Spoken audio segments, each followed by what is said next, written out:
Welcome to Pardon the Corruption Draft Edition, joined here by Blake Murphy the day after the draft, and to tackle the topics that you see on the screen there. And we'll start off with somewhat of a surprise, Malachi Flynn, the Raptors picking him with the 29th pick. We did a bunch of videos before the draft on who the Raptors would pick. His name was nowhere in those videos, but here we are. Blake, let's start off with a scouting report on this guy and what we have here. Yeah, just so anyone listening knows, this is the third take at the intro. They've gotten progressively shorter. Zarar keeps messing up on his side.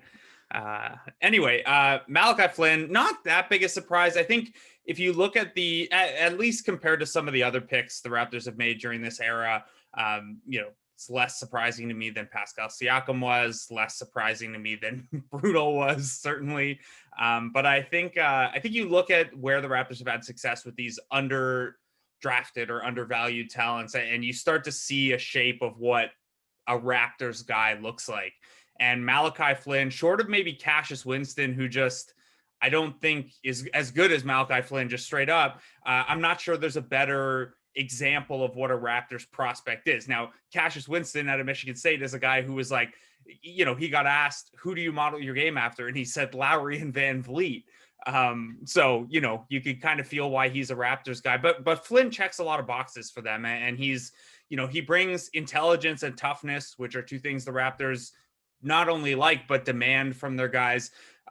You have a guy who's maybe a little undervalued because he did redshirt a year to transfer. So you've got this guy who is really, really good in college basketball, but he was really, really good at age 22 in a slightly lesser competitive environment. So, those guys tend to get a ding either through the analytic models or through, scouts who have already seen them over a couple years and maybe give up on them. So that's their type. I mean, it's not surprising that their second round pick was also a 22-year-old who had transferred a year and was playing in a smaller eyeball environment. So Flynn is kind of their type, not a big surprise there.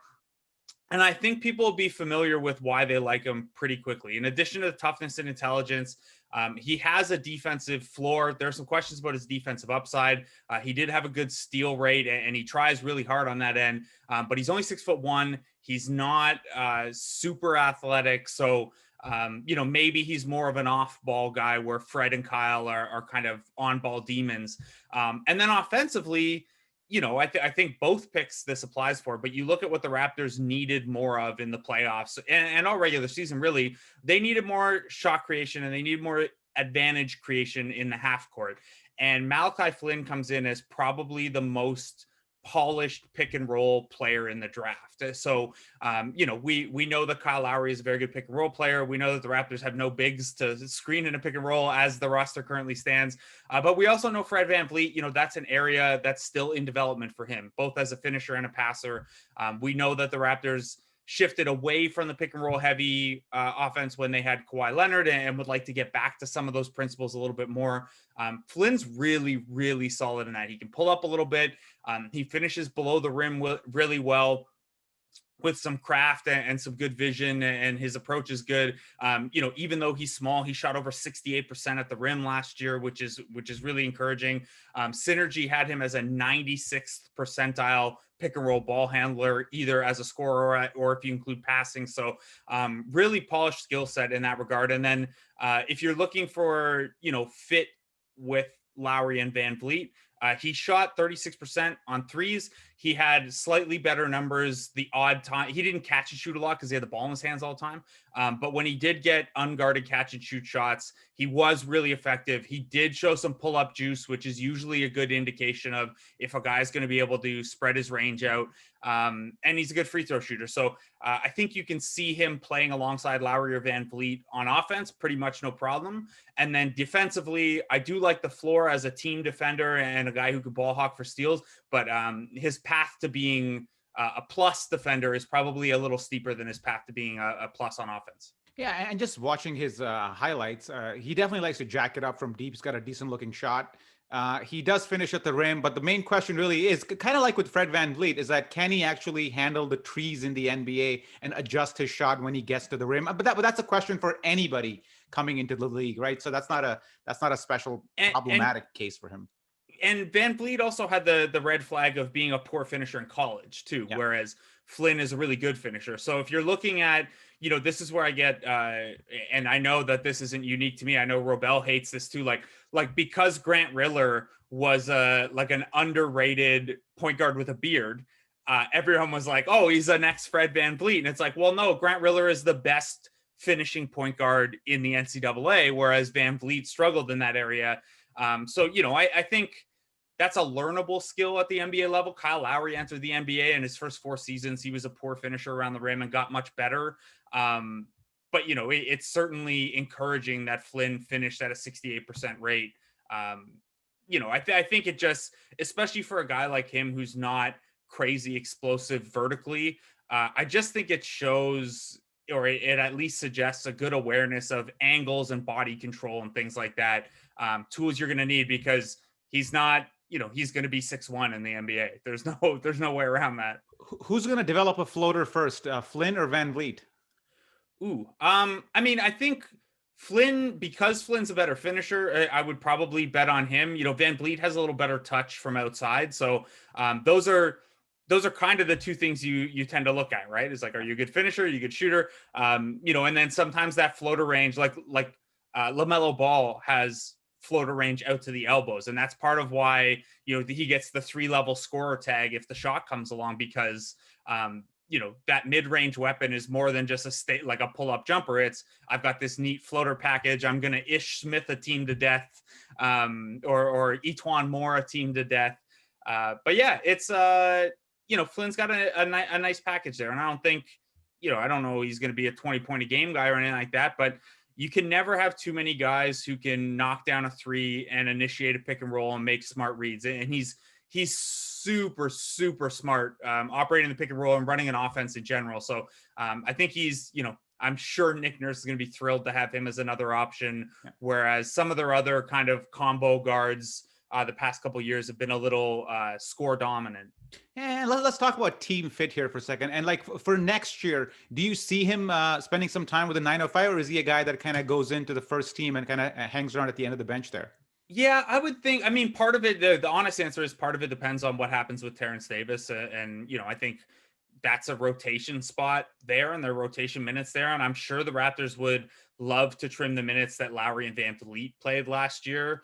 Norman Powell's an interesting trade chip in different frameworks that are out there on fan sites and in my mailbags and stuff. So, the Davis thing is a big swing piece for that. And that's a moral question, not a basketball question. So I'll leave that to the Raptors and the NBA and NBPA and their investigation to decide. But I think, I know how I feel about that, but I don't know that that's how it's going to play out. But I think, look, the Raptors have played for years now with a lot of 2-point guard lineups. They're comfortable with that. They're comfortable with VanVleet and Lowry both playing the 2 defensively if necessary. They're going to be comfortable with Lowry, VanVleet, and Flynn all on or off the ball offensively. There's going to be minutes there, and I don't think you can have too much point guard depth to where, last year Davis, Powell, Siakam, McCaw, all those guys were getting point guard minutes over the course of the year, and now you have a more natural fit there.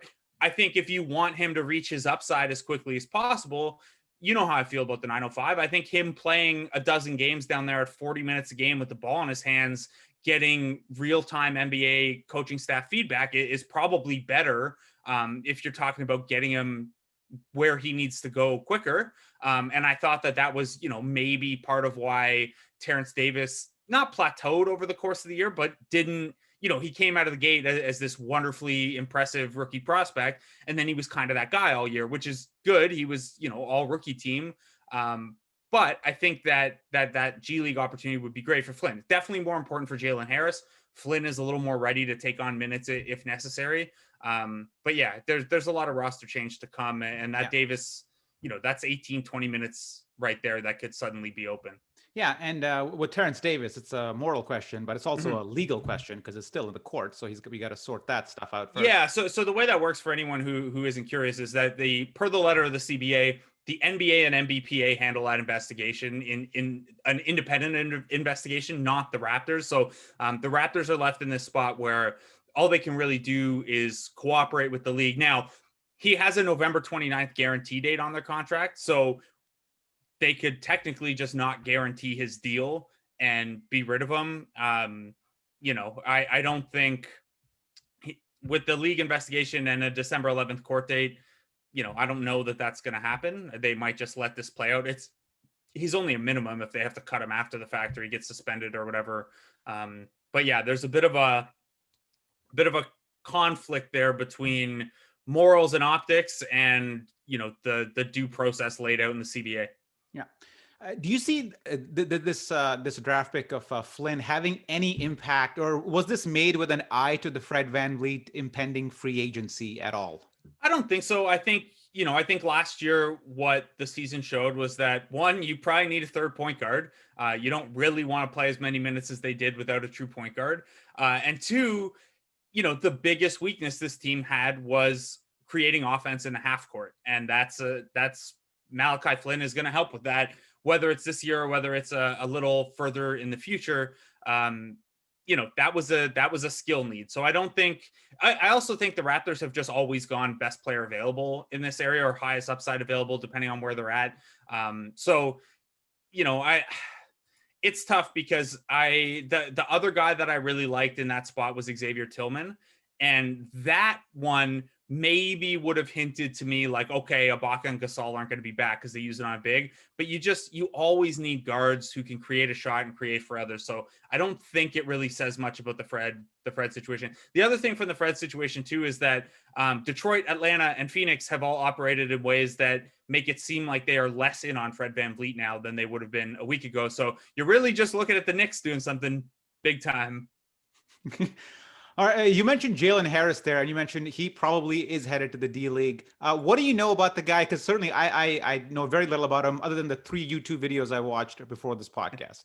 No, I'm a big fan. I actually wrote last week, this is a quote from my piece, I like Harris more than some of the wings projected to go late in the first round and think he'd be a steal on a two-way.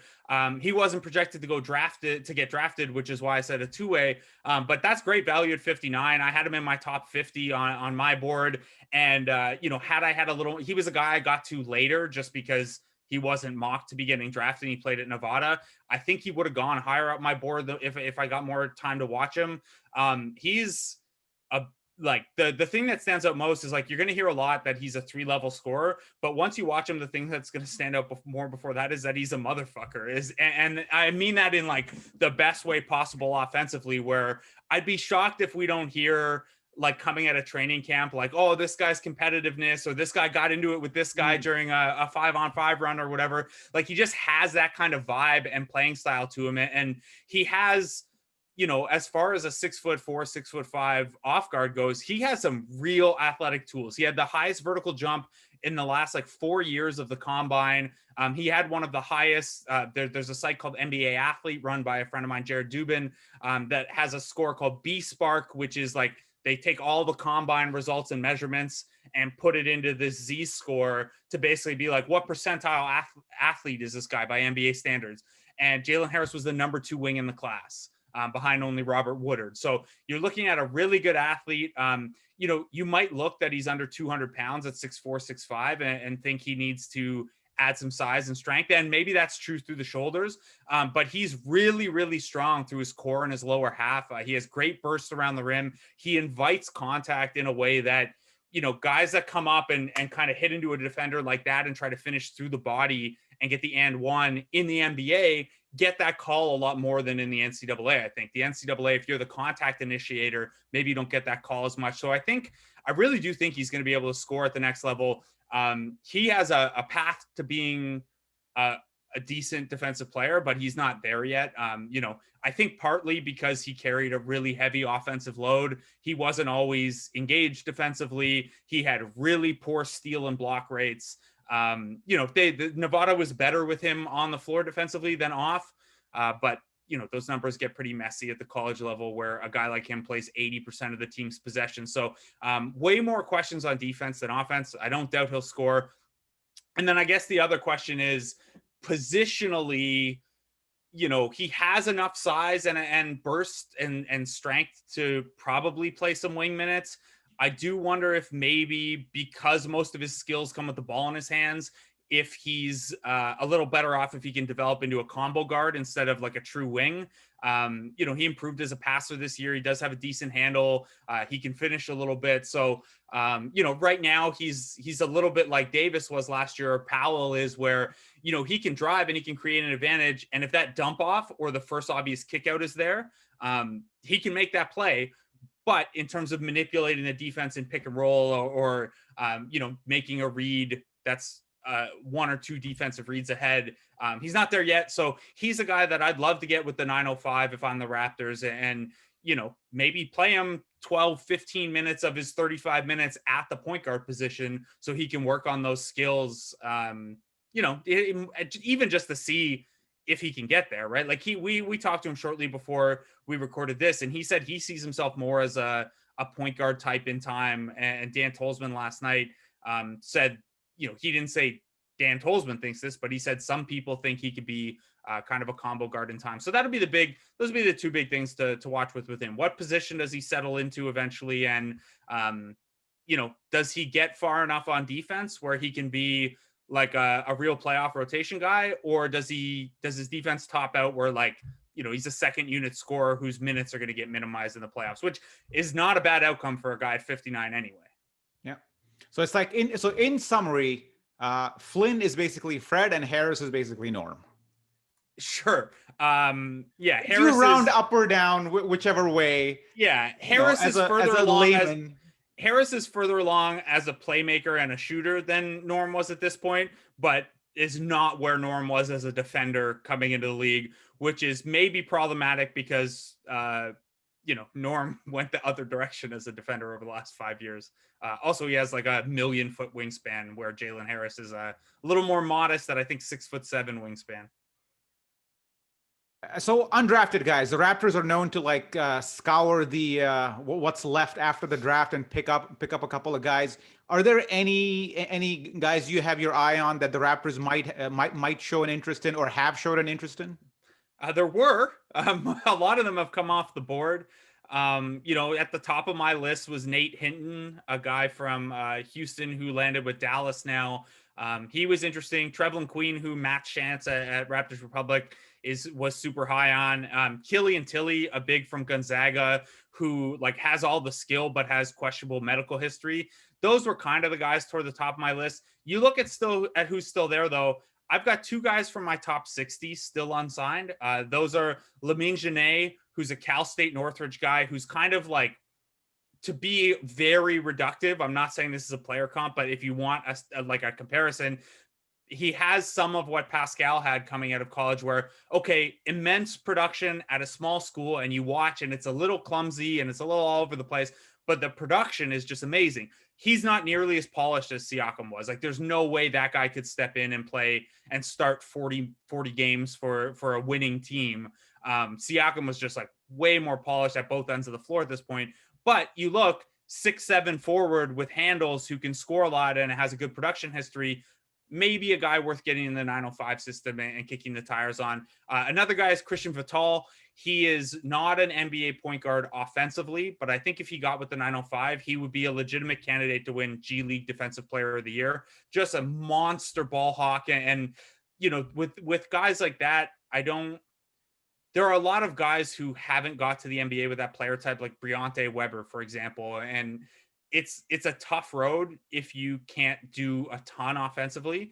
But Vital has some things working in his favor: elite free throw shooting, decent playmaking chops. If he could add even a semblance of a three, you know, I'm not saying he's Patrick Beverley would be like the 110th percentile outcome for like beyond what you could project for Vital. But I do think he could, with some offensive development, become like a third point guard change of pace, like kind of what Gary Payton 2 projects as now that he's like further in his development. Just a guy who can come in and cause some havoc defensively. I mean, not dissimilar from the way Nick Nurse talks about Patrick McCaw. I know Raptors fans don't actually see that with McCaw, but Vital to come in and be this, hey, we're going to full court press for a little bit. We need to force some turnovers. And then your offense is just, we better get out and run, because in the half court, this guy will get left alone. So he's another guy I like. I know they had some interest in Caleb Wesson, who's probably the top undrafted big still available. It sounds like Weston's going to wait and see if he can get a two-way deal instead of an Exhibit 10. There are a few other names out there. John Teskey from Michigan.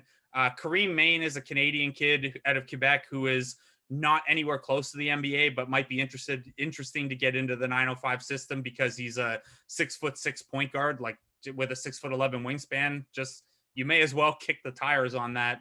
If he's willing to go the G League route. And there are a couple other guys. Jake Toulson from BYU checks off a lot of like size and shooting boxes, but the rest of his game, maybe he can end up like a Jared Uthoff type where he adds enough other stuff to his game to get back on the NBA radar, but maybe he tops out as like a bigger Heslip who just can't do enough other stuff to get there. But all of this is to say there are still some interesting names, and then there will certainly be some off radar names that I don't have in my top 123 here, and or guys that they poach from other G League systems. Did you just say top 123? Oh yeah. Okay, so very briefly, Blake, is there any difference from an obligation standpoint when you draft a second rounder versus when you pick up somebody just as a free agent, who is when undrafted? Yeah, kind of. So second round picks aren't held to a scale, so you can sign them whatever contract you want. The big difference is that an undrafted free agent, you have to convince them, right? Like you don't have the rights to them. Okay. For a second round pick, what you have to do is offer what's called a required tender. So basically, before you have their rights, you have to give them a tender. If you don't work out an actual contract with them, you have to give them what's called a required tender, and that's a 1 year minimum, fully non-guaranteed deal. And basically what that is on one hand, it's paperwork saying the player declines it, and it's like, I'm going to go play overseas and come back. Like that's what they did with DeAndre Daniels, probably what they should have done with Bruno. That's the draft and stash approach. But what a guy can do if he really wants is he can, say the Raptors offer Jalen Harris a 4 year minimum deal with only the first year guaranteed, the Hinkie special. And he's like, no, I don't want to be locked up for 4 years at the minimum. I want to bet on myself like Fred, and I only want a 2 year deal. And the Raptors say, sorry, like, we're not going to give you a 2 year deal. Like, we want you for 4 years or nothing. What he could do is sign the required tender. And basically what that does is it dares the Raptors to either put him on the roster or cut him, because he's a free agent after 1 year then. So that's the only difference. We hear a lot of times like Fred VanVleet told teams he didn't want to get drafted in the second round if they didn't want to actually sign him. And Terrence Davis told teams that he didn't want to take a two-way. I don't know if we'll hear stuff about guys coming out of this. Like Lou Dort was another one that had last year with OKC, a Canadian kid, had a two-way right away. And there were some of those last night, but that's the only real difference is you're negotiating against the market then.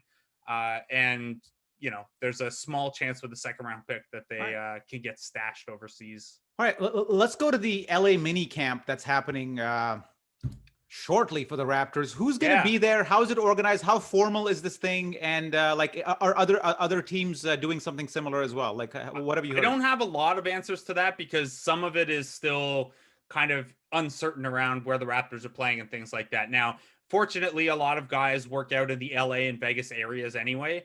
So what a Raptors offseason normally looks like for the player development guys is they'll get drafted. There's a bit of a camp in Toronto in between, kind of like from the end of pre-draft workouts to the start of summer league. There's like a Toronto camp where all the development guys are in there, and some guys are in like maybe a free agent mini camp or something like that.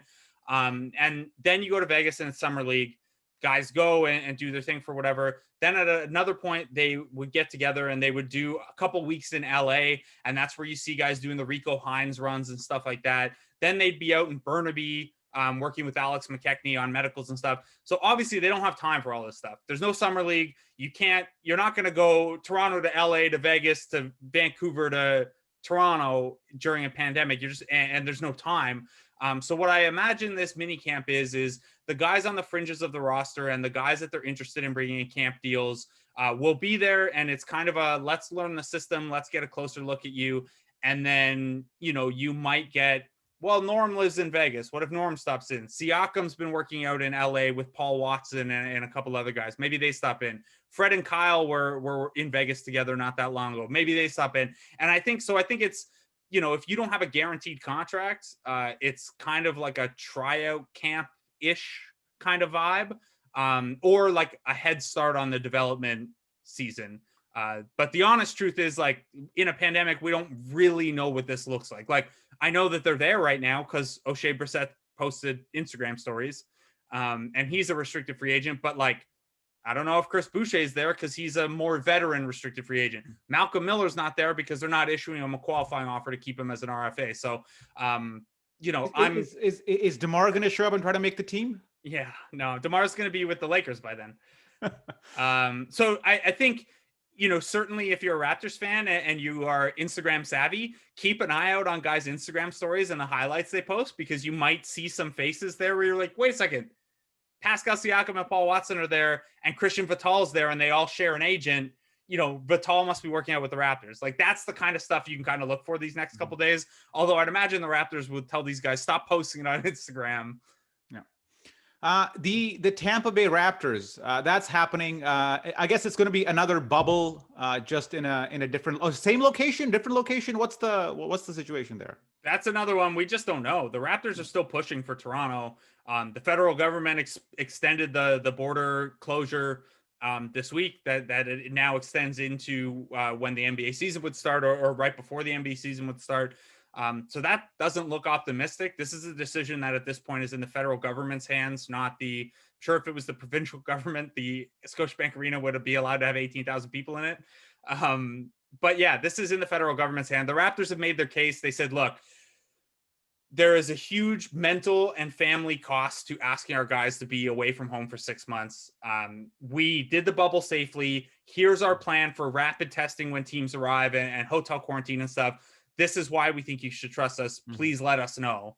And that's basically all they can do. And if that doesn't work, Bobby Webster told us the other day, or Dan Tolzman, one of them, told us the other day, that they don't really want to do a situation where, because the NBA schedule is going to be split in two this year. They're going to release the schedule soon that goes as far as I think March 4th, and then they'll release the second half that is March 11th onward later. So there is that built-in break if they were to play the first half in Tampa and then come back to Toronto, but I don't think they really want to do that. So I don't know, man. I think I get it. They make millions of dollars, and like, people don't really feel that much sympathy for them, but these guys were just away from their families for 3 months. And now it's more the uncertainty than anything. Like, if you're Kyle Lowry and you have kids, or you're Fred VanVleet and you have kids, like, what are you doing with them? Are you going to go 6 months without seeing them? Are you going to move them schools? Like, there are very real life questions. There are real life questions that follow from this. So I think the Raptors would just like an answer, on top of which training camps are supposed to start December 1st. We are 10 days out from training camps, and the Raptors don't know where it's going to be. It's ridiculous. Do you see any sort of power shift in the East happening this summer?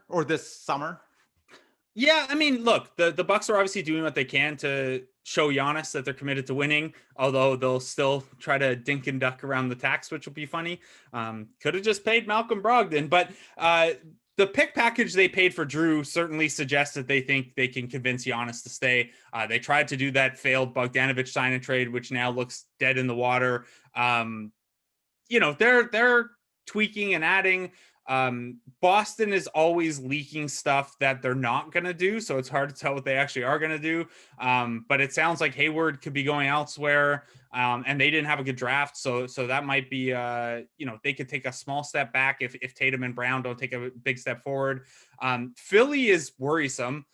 They had a really good week so far, and they don't have like a boatload of flexibility to add from here, but they made really smart moves, I thought, on trade and in the draft, to add the competent role players around Embiid and Simmons that make sense, instead of just signing the highest price guy that's available. So yeah, and then, I mean, obviously Harden to Brooklyn would shift things further, and I thought Brooklyn has had a good week too, but there's some if they had a good week with the purposes of dumping everything to Houston, that's a much different week. So I think teams are stacking up pretty well, and I think the unfortunate reality for Raptors fans this offseason might be that they don't have a ton of flexibility beyond bringing their own guys back and maybe adding one mid-level piece, and that this was always going to be kind of a transition year. Like we told everyone this when Kawhi left, that, hey, the next 2 years are kind of you probably can't bottom out all the way, and you probably don't want to, because winning's such a part of your culture at this point, and a part of your sales pitch. But also, like, there's not gonna be, and it's not just about Giannis. There's just not a path to cap flexibility or a meaningfully Kawhi-ish trade yet. So this is probably going to be a second transition season in a row, and that's a little bit boring. It's a little bit unsexy, but this is, if the aftermath or the legacy cost of winning a championship is 2 years where you're only a good playoff team instead of a championship contender before you can tool up again, I think you're in a pretty good spot. So might be a little unsexy, but deal with it. And the Bucks trying to retain Giannis by signing these guys kind of reminds me of like the Raptors trying to sign Hedo Turkoglu to retain Chris Bosh. Yeah, or it has the same kind of feeling to it. It might, or paying a bunch of 40-year-olds like $50 million to make Vince happy. Blake, man, thank you for waxing lyrical again for a long time on a lot of topics. Have a drink of water, man. And thank you for coming on and educating us on all these topics. Yeah, of course, man. Sorry, my lighting was bad. I'm a little dark today, but you look good, man. You look good. Okay, thanks. Not as good as you, man, with that hair.